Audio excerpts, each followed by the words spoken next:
মেঘনা নদীতে চলছে নির্মাণযোগ্য পাকা অবকাঠামো নির্মাণে ব্যস্ত শ্রমিকরা।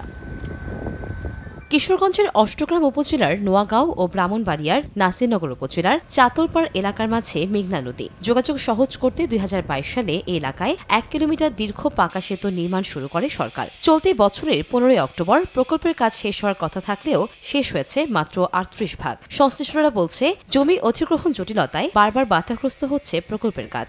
এই ব্রিজ পরে আমরা অনেক উপকার হয়েছে। যেমন সিলেট যাইতে আমাদের একদিনের উপরে সময় লাগে, আলহামদুলিল্লাহ ব্রিজটা হইলে আমাদের ৪ ঘন্টায় আমরা সিলেট যেতে পারবো। প্রত্যেকটা ক্ষণে ক্ষণে আমাদের বাধার সম্মুখীন হতে হচ্ছে, যেটা মূল সমস্যা হলো অধিগ্রহণ। জমি অধিগ্রহণটা হইলে আমাদের এই সমস্যা হয়তোবা সামনে আর ফেস করা লাগবে না। তবে অধিগ্রহণ জটিলতার কোনো সমাধান দিতে না পারলেও যথাসময়ে নির্মাণ কাজ শেষ করার আশ্বাস এলজিইডির। আমরা আশা করতেছি নির্দিষ্ট সময়ের মধ্যেই কাজটি শেষ করতে পারবো।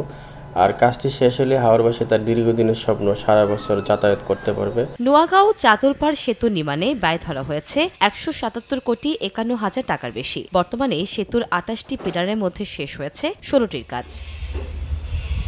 সময় সংবাদ, কিশোরগঞ্জ।